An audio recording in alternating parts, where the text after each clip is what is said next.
My holiness blesses the world. Welcome, this is David. Karibu sana, as they say in Swahili. Welcome, karibu sana, very welcome. The perception of my holiness does not bless me alone. Everyone and everything I see in its light shares in the joy it brings to me. There is nothing that is apart from this joy, because there is nothing that does not share my holiness. As I recognize my holiness, so does the holiness of the world shine forth to everyone to see. So this is an extension of so many other concepts that we've talked about in the past. You know, concepts such as everything that the Creator made is shared, you know, because it is all one. Concepts such as, you know, you literally see what you believe, or, you know, so that in that way your environment or your world is part of you, or you understand what I mean? It reflects your inside. So in this way, you're actually doing service, charity to everyone around you, to everyone and everything you see. Yeah? You are a blessing to the world when you have stepped out of your ego approach. Okay? You become literally a blessing to the whole world. This idea contains the first glimmerings of your true function in the world, or why you are here. This is your purpose.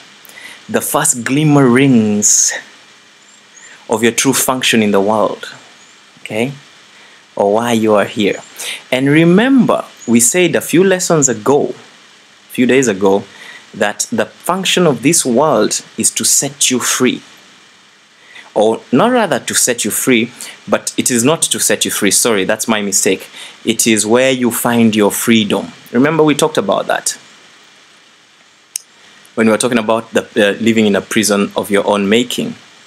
Then we said that you might see this world as a prison whereby you are, you know, held, but when you shift your perspective, you will see the same world as a place where you find your freedom. So the world doesn't set you free, but you find your freedom. That is a function that you can assign in this world. And this now is saying that your function in this world where you find your freedom is to bless it with your holiness. Do you see? Now it starts to form a completely different picture. Yeah? Your purpose is to see the world through your own holiness. Thus you and the world blessed together. Thus are you and the world blessed together.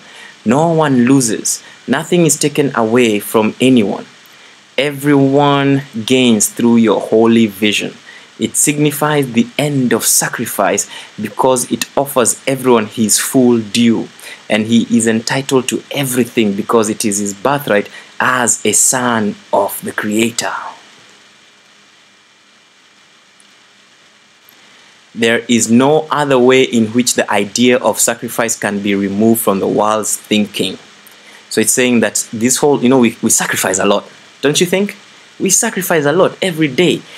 Even just the idea of going to work when you don't want to go to work is a sacrifice. Having to go to work, rather. If you opted and chose to do it because you love it and that's what you want to do, that's different.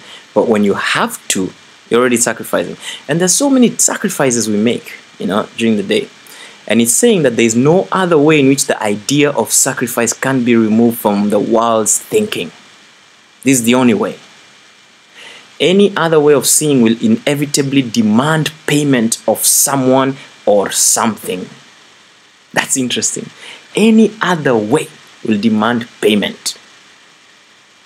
And that is what I'm saying, sacrifice. Even if you want to get a coffee, you have to sacrifice some money, which you got by sacrificing some of your time or your life, you know?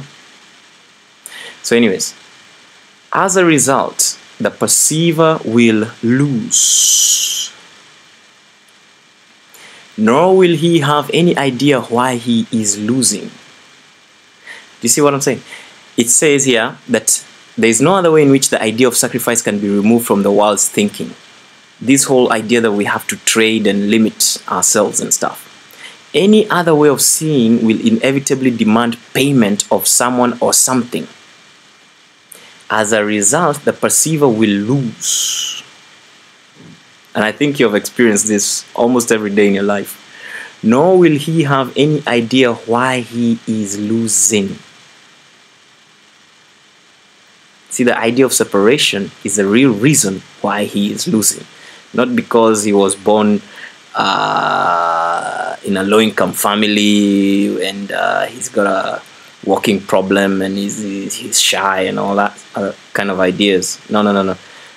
To me, the real reason why he is losing is because of the idea of separation, the belief in separation.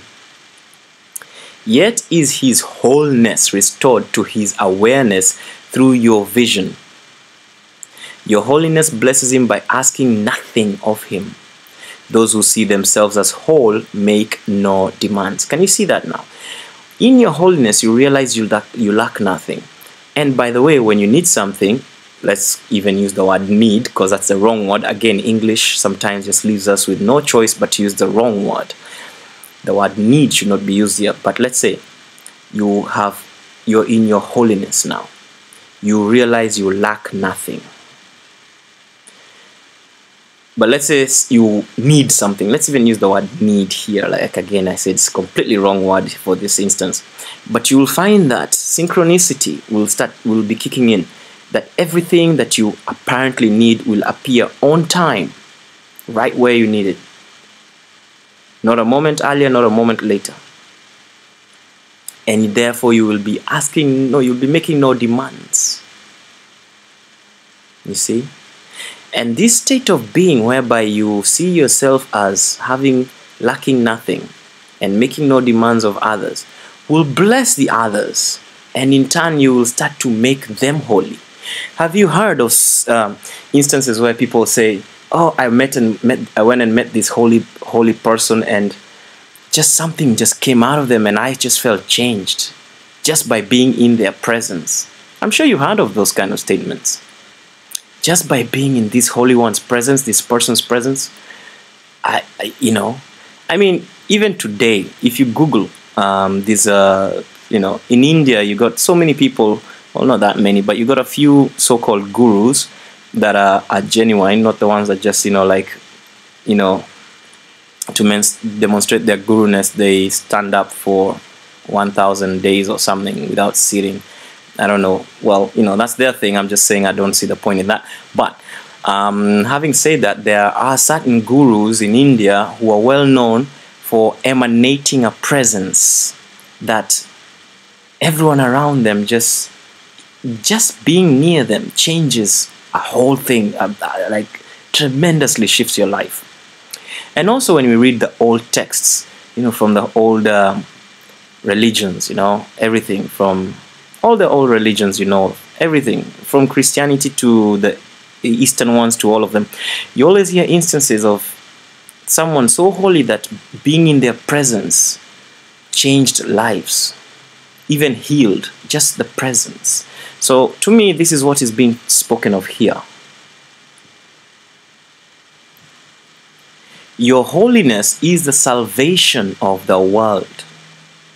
It lets you teach the world that it is one with you, not by preaching to it, not by telling it anything, but merely by your quiet recognition that in your holiness are all things blessed along with you. That is such sweet words. Now you start to see your purpose in this world. You don't need to earn it, you don't need to pay. It shifts everything. Okay? So, this is just awesome. Your holiness is the salvation of the world. It lets you teach the world that it is one with you, not by preaching to it, not by telling it anything, but merely by your quiet recognition that in your holiness are all things blessed along with you. Just your presence. Wow, that was really cool. Thank you. Do your exercises below, and I'll see you tomorrow. Thank you.